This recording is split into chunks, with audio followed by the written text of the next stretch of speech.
ቶር በፊት 3 ወር በፊት አንድ ደብዳቤ ለጠቅላይ ሚኒስትሩ በቀጥታ ደብዳቤ በሪኮማንዴ አስገብተን ነበር። ችግር አለ አገሪቱ ላይና ውይይት ያስፈልጋል የሚል ሐሳብ ያለበት ደብዳቤ ልከን ነበር። ያ መልስ አላገኘንም። የህግ የበላይነት ነበር፣ እሱን ሲሆን አላየንም። ምክንያቱም ያጠፋ ያልተጠየቀበት እርሶም በፓርላማ ቀርበው እኛ አልነበርንም አሸባሪ ብለው ባሉት መሰረትና ያ ሁሉ አካል ጎድሎ ያን ሁሉ አካል ያጎደሉ ሰዎች በእኔ ላይ ብቻ እንኳን 8 ደህንነቶች አራዳ ፍርድ ቤትና ሰሚት ቦሌ ሰሚት ፍርድ ቤት አራት በሐሰት የመሰከሩብኝ በኋላ በማስረጃ ነፃ ያወጣሁበት አንድ ዳኛ አግኝቼ በኢትዮጵያ ታሪክ ውስጥ በ27 ዓመት በ28 ዓመት አንድ ዳኛ ብቻ አግኝቼ ነፃ ያወጣሁበት ዛሬ እነዚያ ሰዎች ዛሬም ደህንነቱ ናቸው። ምን ይላል ያገሬ ሰው? እውር ለውር ቢትማሩ ሁለቱም ገደል ይገባሉ ነው። ትላንት የነበረው ኢህአዴግ የሚመክሩት አጠገቡ ልክ ነህ ብለው ይዘው የሚሄዱት ይዘው ሄደው ነበር። ግን የታደረሱት ብዙ ዋጋ ከፍለን በኢትዮጵያ ታሪክ ራሴን ማሞገስ አይደለም፣ በኢትዮጵያ ታሪክ በኔ ልክ የታሰረ የለም። በኢትዮጵያ ታሪክ በዚህ በኢህአዴግ በ27 ዓመት ሜሪት ፕሮፐርቲስ ከቤተ መንግስትና ከአብሮት ቤተ መጻሕፍት አቅራቢያ ወዳጅነት ፓርክ አጠገብ አራዳ ፓርክ ፊት ለፊት ለደህንነቱ የማያጠራጥር ቦታ ላይ መኖር ይፈልጋሉ? ከፊትና ከኋላ በወዳጅነትና አራዳ ፓርክ የደመቀ ቅንጡ አፓርትመንት በፖስቴንሽን ኮንስትራክሽን ቴክኖሎጂ ተጠቅሞ የሚገነባ ከባለ 1 መኝታ እስከ ባለ 3 መኝታ ድረስ እውነተኛ የ30% ቅናሽ የተደረገባቸው ሜሪት ፕሮፐርቲ ባለ 1 መኝታ 49 ካሬ በ3 ሚሊዮን ብር አጠቃላይ ክፍያ፣ ባለ 2 መኝታ 95 ካሬ በ5.9 ሚሊዮን ብር አጠቃላይ ክፍያ፣ ባለ 3 መኝታ 130 ካሬ በ8.1 ሚሊዮን ብር አጠቃላይ ክፍያ። ቀድመው ለሚመጡ ደግሞ ውስን ደንበኞች የማስተዋወቂያ ዋጋ በካሬ 63000 ብር ብቻ።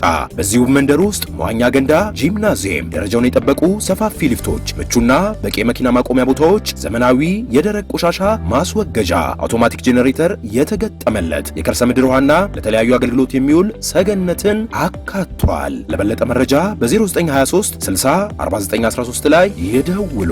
ሜሪት ፕሮፐርቲስ። ሙሸት አማረ ከመላው ኢትዮጵያ አንድነት ድርጅት መያድ። በመጀመሪያ ማቅረብ የምፈልገው ያው በሀገራችን ላይ ሰሞኑን የነበረው በተለይም የአባይ ጉዳይን በተመለከተ ሁላችንንም ሲያሳስበን የነበረ በሰላማዊ ሁኔታ በመጠናቀቁና ህዝባችን ሀገራችን ከሌላ ስጋት ውስጥ ወደ ሰከነ መልኩ በመሄዱ ሁላችንም ደስ ብሎናል። ይህንን መግለጽ እፈልጋለሁ።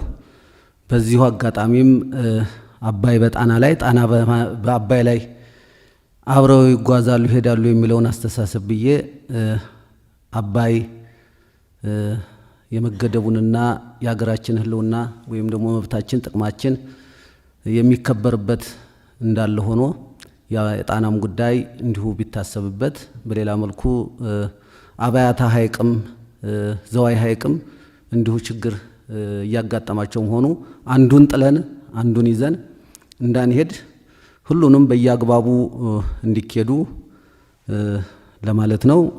የተሰማንን ደስታ በዚሁ በድርጅት የስም ለመግለጽ ነው። በተለያየ መድረክም የአባይን ጉዳይ በተመለከተ ከማንም ጋር ልዩነት እንደሌለን የሀገር ጉዳይ ስለሆነ የህዝብ ጉዳይ ስለሆነ የትውልድ ጉዳይ ስለሆነ ይሄ ለማንም ብለን ለፖለቲካ ትርፍ ወይም ለሌላ ነገር የምናውለው እንዳልሆነ የገለጽንበት ነው። ሌላው እንግዲህ በርሶም ጋር ይቅረብ አይቅረብ አላቅም፣ በሰላም ጉዳይ ላይ መጀመሪያ ይሄ ምርጫ ከመደረጉ ወይም ከመታወጁ በፊት ውይይት መደረግ አለበት። ምክንያቱም እኛ በመላ ሀገሪቱ እንደመንቀሳቀሳችን መጠን በሀገራችን ላይ ይታይ የነበረው ያንዣብብ የነበረው ስጋት ይዞን ከዛሬ 2 ወር በፊት 3 ወር በፊት አንድ ደብዳቤ ለጠቅላይ ሚኒስትሩ በቀጥታ ደብዳቤ በሪኮማንዴ አስገብተን ነበር። ችግር አለ አገሪቱ ላይና ውይይት ያስፈልጋል የሚል ሐሳብ ያለበት ደብዳቤ ልከን ነበር። ያ መልስ አላገኘንም። ዞሮ የታየንን እኛ ስንንቀሳቀስ ያየነውን የተመለከትነውን የተረዳነውን ያህል አገሪቱ ውስጥ የፖለቲካ ጸብ አለ፣ ችግር አለ።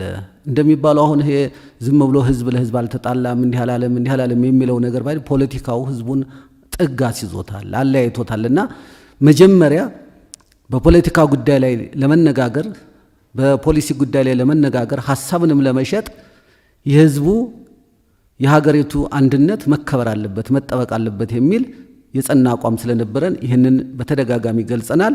ምርጫውም በዚህ ዓመት መደረግ እንደሌለበት ለምርጫ ቦርድ እንደውም ትዝ ይለኛል ብዙዎቹ ፓርቲዎች እንደምታስታውሱት 46 ለ6 ምርጫ ቦርድ ስብሰባ ላይ የተሸናነፍንበት ሂደት አለ።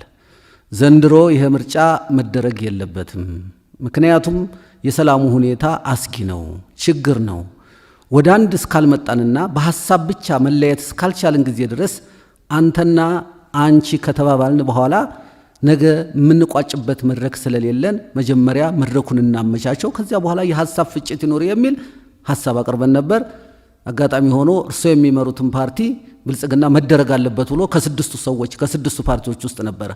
ይሄ ሐሳባችን ተቀባይነት አላገኘም። በወቅቱ ምርጫውን እናደርጋለን የሚል ነበር ምርጫ ቦርድ የሚወሰነው። በኋላ ደግሞ እንግዲህ ያው ዓለም አቀፍ የሆነ ኮሮና መጣና ሁላችንም ወደዚያ ወሰደን። እንግዲህ ይሄ አንዱ እፎይ ያልንበት ሂደት ነበረ። እፎይ ያልንበት ያ አትሊስት ተወጥሮ የነበረው ችግር በዚህ በኮሮናው ምክንያት ሰክነን መጀመሪያ የህዝባችንን ጤንነትና ደህንነት ጠብቀን ወደ ምርጫ የምንሄድበት ጊዜ ፋታ እናገኛለን የሚል ነበረ። ነገር ግን የሰላም ሁኔታ ደግሞ ያው ብዙም አልተሰራበትም፣ ውይይትም አልተደረገም። ፓርቲዎችን ቁጭ ብለው እያንዳንዳቸው ሐሳባቸው ምንድነው ተብሎ ተግሳጽም ውይይትም አልተደረገበትምና በአጋጣሚ ይሄ ነገር ተፈጠረ። ምናፍርበት የተዋረንበት ኢትዮጵያውያን ለኢትዮጵያውያን እንዲህ አይነት ጭካኔ ውስጥ የገባንበት ደረጃ በማየታችን በጣም አዝነናል፣ አፍረናል። ሰው ወንድሙን እየገደለ የሰው የራሱን ንብረትና ሀብት እያወደመ ምን ሊፈለግ እንደሆነ አስተሳሰቡ አመለካከቱ አልገባንም። ይሄ በደንብ ሊጠን ይገባዋል። ምናልባትም የሌሎችም እጅ እኛ ባለን መረጃ ባለን ተከታታይ አስተሳሰብ የሌላ ሰው እጅም አለ፣ የውጭ እጅ አለ። ለምሳሌ እየተሮጠ ዝም ብሎ ያለፋበትን ያልሰራበትን የሰው ንብረት ሊያወድም አይችልም። ከዚያ ውስጥ ሊያተርፍ የሚፈልግ ኃይል አለና ይሄ በደንብ ተደርጎ ሊጠናና ክትትል ሊደረግበት ይገባል።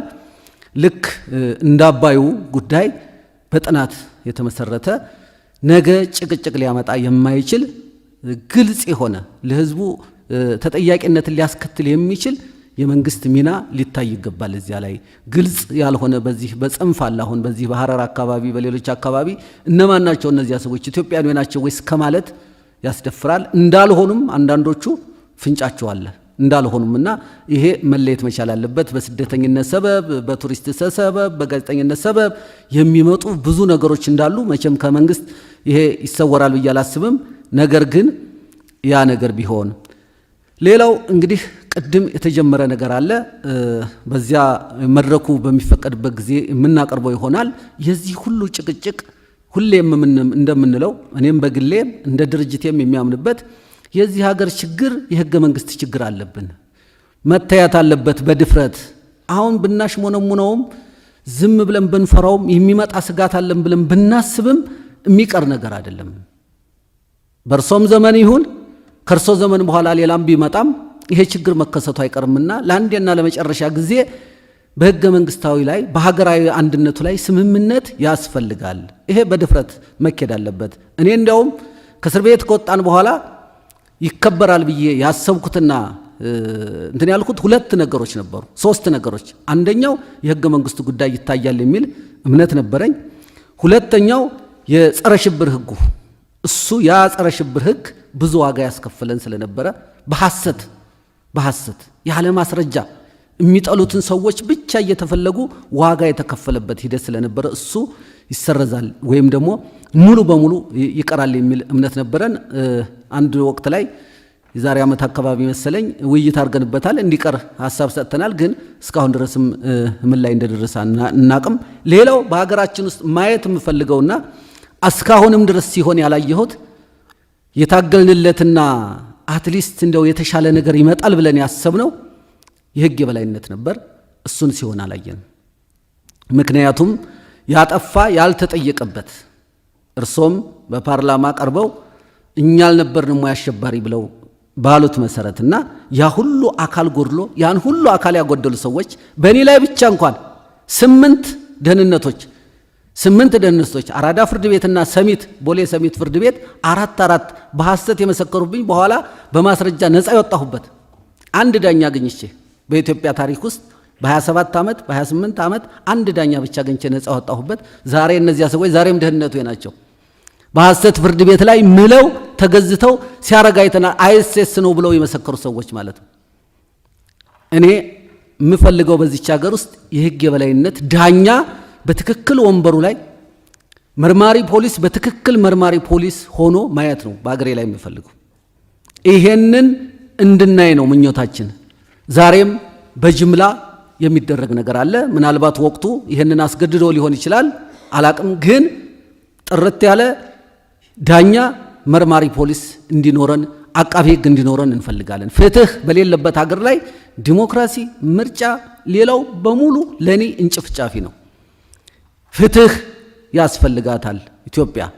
ፍትህ ዜጎች ያስፈልጋቸዋልና ይሄንን በእርሱ አመራር ማየት እንፈልጋለን። አሁን ባለው ሂደትም በአሁን እየታሰሩ ባሉት ሰዎችም ጭምር ፍትህ ያስፈልጋቸዋል።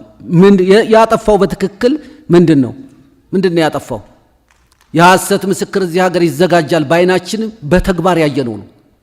የሰው ምስክር በሐሰት ነው የሚመለመለው። ጠቅላይ ሚኒስትር እኔ በቆምኩበት ፍርድ ቤት ላይ አቃቤ ህግና ፖሊስ ናቸው መስክር ያሉኝ እንጂ እኔ አላቀውም የተባለበት ሀገር ነው ያለው። እኔ ፍትህ አደባባይ ላይ ቆሜ ያንን የገሰጸ ዳኛ አላየሁም። ያን አቃቤ ህግ እንዴት ይናረክ ወይስ አንተ ለዚህ ለምን መጣ ተብሎ ያየሁት ነገር የለምና ይሄ በዚች ሀገር ላይ ካልሰፈነና አሁን ያለው የተወጠረው የሀገር ችግር በውይይት እስካልተፈታ ጊዜ ድረስ እውነቱን ለመናገር ወደፊት ለመቀጠል ያስቸግረናል። የህግ በላይነቱ በአንድ በኩል ይሁን የተወጠረ ነገር አለ። ይሄ የተወጠረው ነገር እንደገና መፈተሽ መቻል አለበት። ለምን ተወጠረ? ምንድነው ፍላጎታችን? የእያንዳንዱ ፓርቲ ምንድነው? እንደ ግለሰብ ምንድነው? ሀገር ምንድነው የሚፈልገው? ሀገር ፈርሶ ሀገር እንሰራለን የሚባል አስተሳሰብም አለ። በጣም ያዘንኩበት ሶማሌ ፈርሳ ነበር። ዳግማዊ ሶማሌ መተካት ችለዋል አፍርሰው?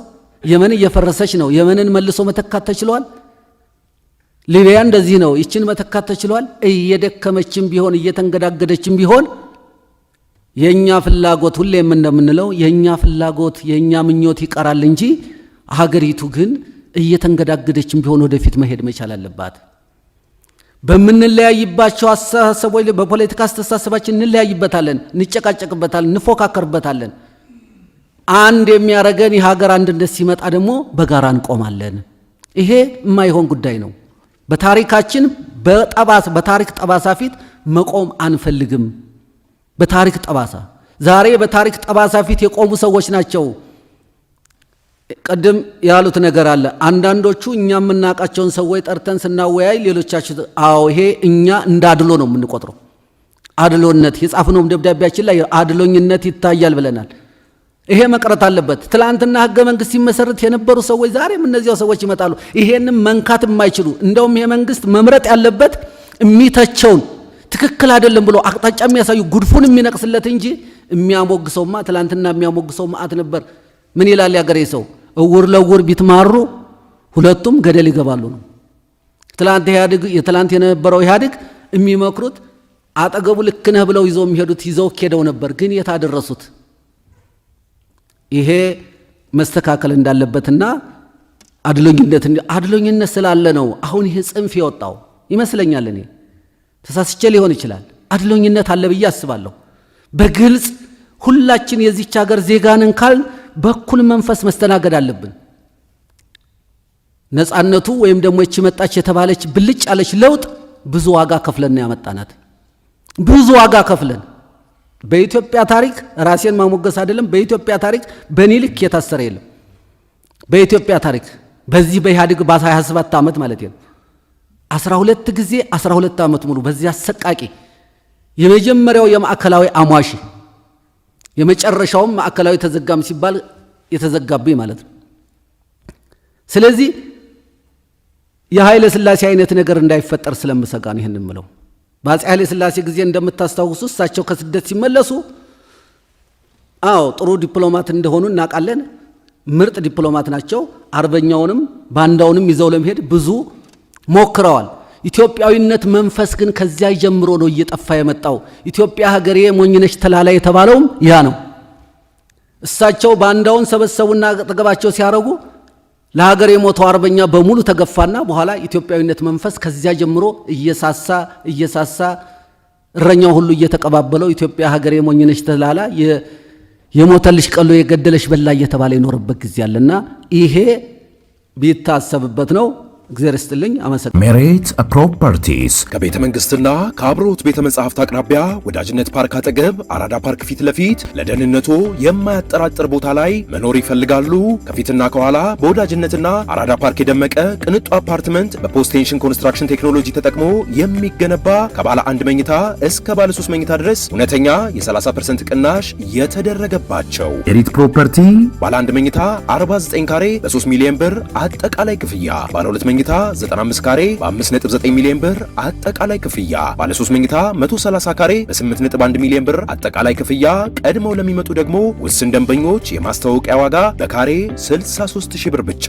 በዚሁ መንደር ውስጥ መዋኛ ገንዳ፣ ጂምናዚየም፣ ደረጃውን የጠበቁ ሰፋፊ ሊፍቶች፣ ምቹና በቂ መኪና ማቆሚያ ቦታዎች፣ ዘመናዊ የደረቅ ቆሻሻ ማስወገጃ፣ አውቶማቲክ ጄኔሬተር የተገጠመለት የከርሰ ምድር ውሃና ለተለያዩ አገልግሎት የሚውል ሰገነትን አካቷል። ለበለጠ መረጃ በ0923 60 4913 ላይ ይደውሉ።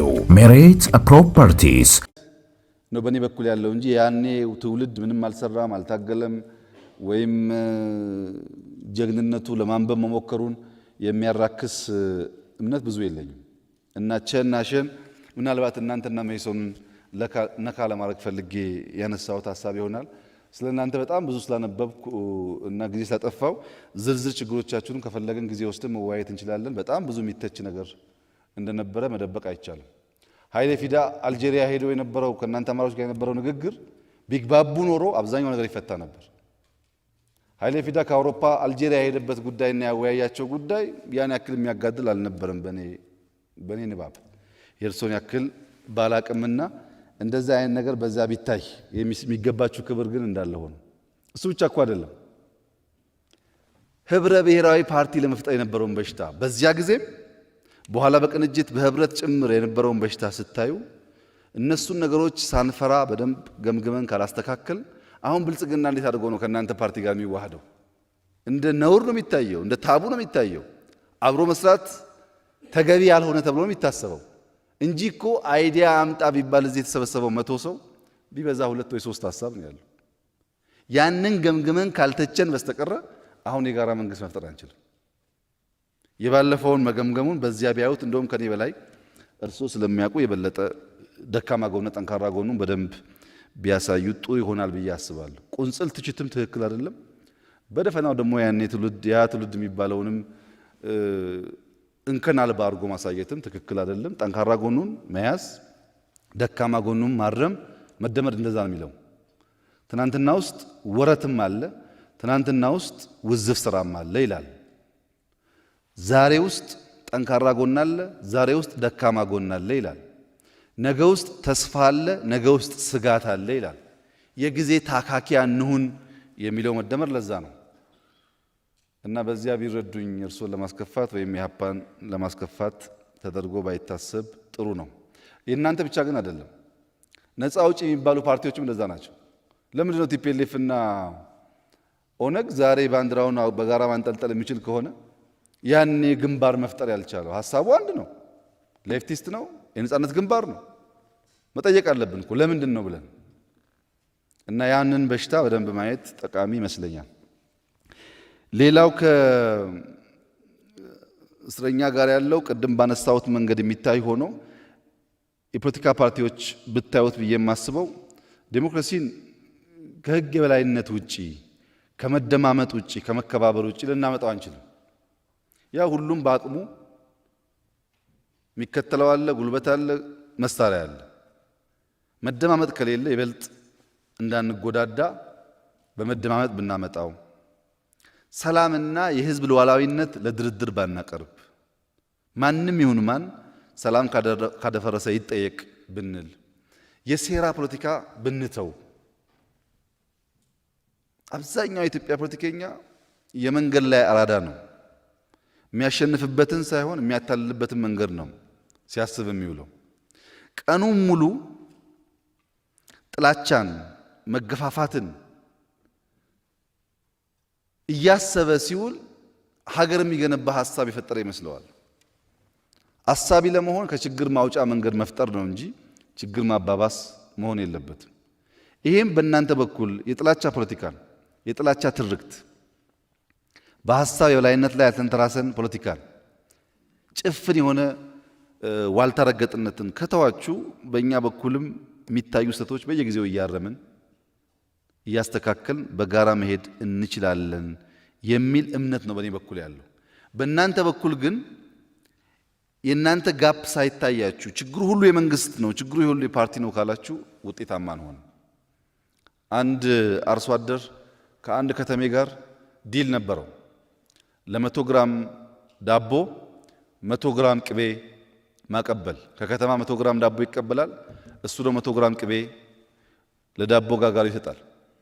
ብዙ ጊዜ ዳቦ እየወሰደ ቅቤ እየሰጠ ከኖረ በኋላ አንድ ቀን ከተሜው ቅቤውን ሲመዝን ጎሏል ግራሙ ከ100 ግራም እና ያን አርሶ አደር ይከሰዋል።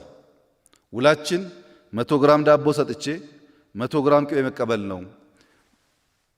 ከዚህ ቀደም ስለማልጠረጥረው አልመዘንኩም። አሁን ስመዝነው 100 ግራም ሳይሆን ቀንሷል፣ 90 ግራም ሆኗል ብሎ አርሶ አደሩን ሲከስ አርሶ አደሩ ፍርድ ቤት ቀርቦ ክቡር ፍርድ ቤት እኔ አርሶ አደር ነኝ፣ ዘመናዊ ሚዛን የለኝም፣ ሁልጊዜ ዳቦ ከተቀበልኩ በኋላ ዳቦን በአንድ ጎን አስቀምጬ ቅቤ በሌላ በኩል አድርጌ ነው የምሰጠው እና 90 ግራም ሆኖ እንደሆነ ቅቤው ዳቦው 90 ግራም ሆኗል ማለት ነው፣ መመዘኛዬ የእሱ ዳቦ ነበረ ብሎ መልሶ እሱም ነፃ ወጣ ይባላልና የእኛ መመዘኛ እናንተ ናችሁና ይሄ ብልጣ ብልጥነቱን እና ሁለት ቦታ መጫወቱን በተቻለ መጠን ማስቀረት መሞከር ያስፈልጋል።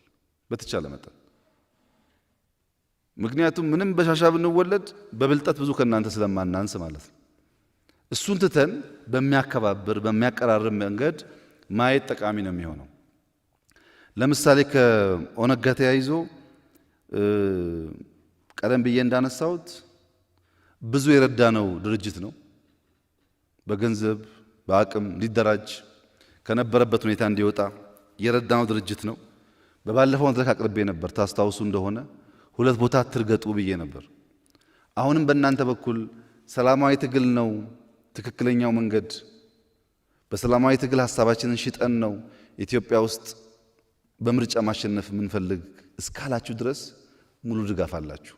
ግን እርስዎ በደንብ ያውቃሉ፣ ከኔ ያላነሰ ያውቃሉ። በግራ እጃችሁ ምን ይዛችሁ በቀኝ እጃችሁ ምን ይዛችሁ እንደምትታገሉ እርስዎ ያውቃሉ። እሱን አስተካክሎት።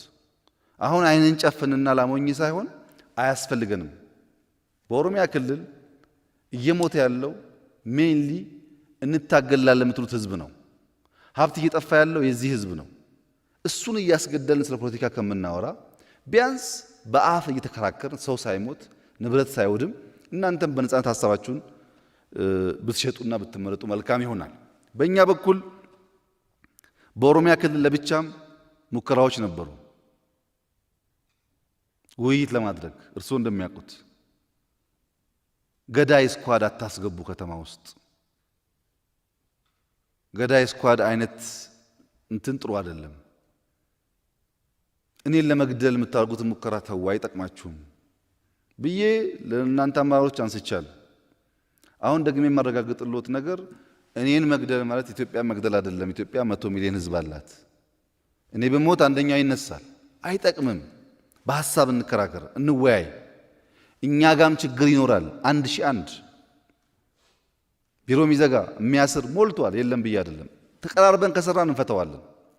ግን እኔ ደሞዝ ከፍየው ከኔ ጋር እየዋለ ለእናንተ ወሬ የሚያቀብል ሰው እናንተን ብትመጡ ሌላ ወሬ አቀባይ እንደሆነ ደግሞ ማሰብ አለባችሁ። ለራሱ ያልታመነ ሰው ይጠቅመናል ብላችሁ አታስቡ። ያ ወሬ የሚያመጣላችሁ ሰው፣ ያ በዚህና በዚያ ብትሄዱ የሚላችሁ ሰው ጠቃሚ ቢሆን ኖሮ እዚህ መድረክ ላይ ሐሳብ አምጥቶ ተከራክሮ ይሄ ነው መንገዱ ብሎ ማሳመን ይችል ነበር።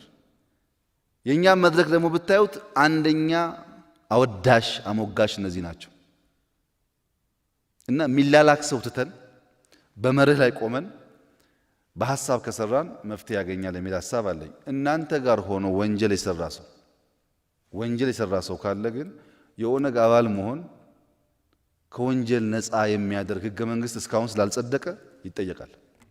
ማንም ቢሆን ማለት ነው። እኛ ታጋዮች ነንና አንነካም የሚል እሳቤ ትክክል አይደለም። ይሄ ግን እኛም ጋር መሆን አለበት። እኛም ጋር ሆኖ ስልጣን ስላለኝ እንደፈለኩ ባደርግ አልያዝም አልጠየቅ የሚለውን ሰው ካጠፋን እና እናንተም ጋር ካጠፋን ሐሳብ ብቻ ከሆነ በእርግጠኝነት የተሻለ ሀገር መገንባት ይቻላል እና ጦርነት አይጠቅምም። ኖራችሁበት፣ አሁን በተለይ እናንተ እኮ ታውቁታላችሁ። ኖራችሁበት ምን ፋይዳ የለውም። አሸናፊ አያደርግም። አሸናፊ ወደሚያደርግ መንገድ እንሂድ። ወጣቱን አናስጨርስ። ስንት ሰው ሞተ አሁን ኦሮሚያ ውስጥ። ኮሮና ሰው እንዳይገል ተፍጨርጭረን በመላው ሆርን ኦፍ አፍሪካ ኮሮና ያደረሰው ጥቃት ኢትዮጵያ አላደረሰም። ነገር ግን በአንድ ቀን በሁለት ቀን ግጭት ምን ያክል ነገር እንደወደመ አስቡት። እና ይሄ ቢቀር ይሻላል የሚል ሐሳብ እንያዝና እስረኞቹን በሚመለከት በፈጠነ መንገድ የህግ ስርዓቱ ህጉን ተከትሎ እርምጃዎች እንዲወስድ እንፍቀድ። እናንተን ተባበሩ፣ በእኛ በኩል እንደዛ እናርግ። ካላግባብ የታሰሩ ሰዎች፣ በቂ ማስረጃ የሌለባቸው ሰዎች ደግሞ ካሉ እኛ ሳንሆን ራሱ የህግ ስርዓቱ እነዚህን አልፈልጋቸውም እያለ የሚሄድበትን መንገድ እንፍጠር። ያ ሲሆን ተቋም የሚገነባው። በዚያ መንገድ ከሄድን መፍትሄ እያገኘን እንሄዳለን ብዬ አስባለሁ። ሞኖፖሊ ኦፍ ቫይለንስ 100% ለመንግስት መተው አለበት። ይህን ካላደረግን በስተቀረ የህግ የበላይነት ካልተከበረ በስተቀረ ዴሞክራሲ የሚባል ነገር ማምጣት ስለሚያስቸግር በእኛ በኩል ማንም ሰው ከእኛም ይሁን ከእናንተ ወንጀል ከሰራ ለህግ እናቀርባለን። ጨለማ ቤት አናስርም፣ ጥፍር አንነቅልም፣ እግር አንቆርጥም፣ ግን ይዘን ለመንግስት እናቀርባለን። የእስር ቦታው ካልተመቸስ አቶ አዳነ እንዳነሱት እናጸዳለን፣ እናስተካክላለን። በዚያ መንገድ ሰው እንዲቀጣ አንፈልግም። ህግ ግን ስራውን መስራት አለበት። ያን ካደረግን ብቻ ነው ለውጥ የሚመጣው። መጨረሻ ላይ የህዳሴን በሚመለከት አንድ መረጃ ለመስጠት፣ ህዳሴን ፍቃዳችሁ ከሆነ ዛሬ ስብሰባ ላይ የተሳተፋችሁ ብቻ ሳትጨምሩ ሳትቀንሱ ፍቃዳችሁ ከሆነ ሄዳችሁ ብታዩት ጥሩ ነው እና ብልጽግና አመቻችቶ ቢወስዳችሁ ደስ ይለኛል።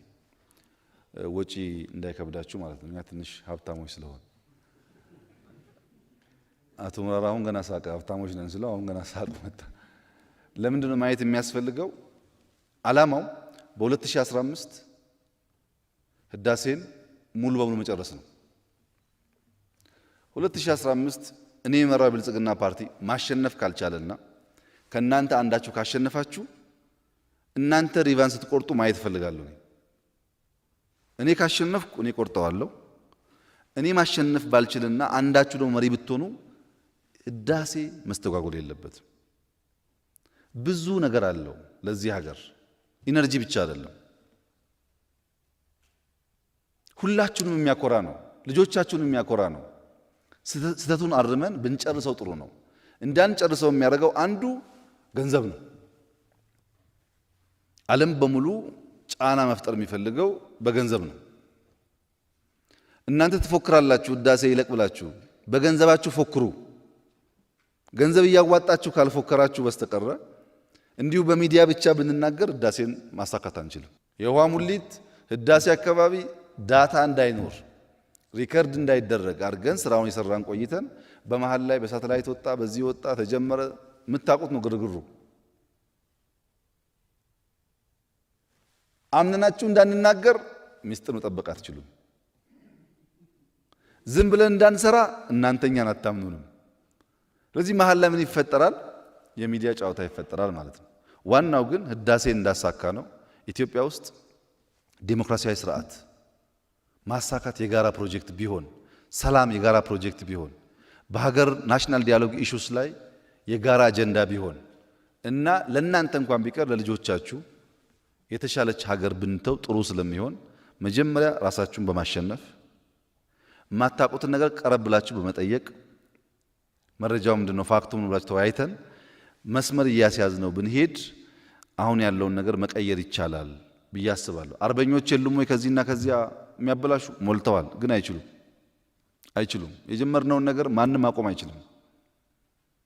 ማቆም ስለማይችል እናንተ ከማያቆም ኃይል ጋር ተባባሪ ከምትሆኑ ተባብረን ብናስኬድ ጥሩ ነው። ምናልባት የናሽናል ዲያሎግ አጀንዳ ሲጀመር እንደነዚህ አይነት ጉዳዮችን በውስጥ እየተነሱ እየተወያየን ከሄድን ሞር እየተማመን ሞር እየተግባባን ቢያንስ ሀገራዊ ጉዳይ ተግባብተን በአንዳንድ ጉዳይ ደግሞ ዲፍረንስ እየፈጠርን የምንሄድበት መድረክ ይፈጠራል ብዬ ተስፋ አደርጋለሁ።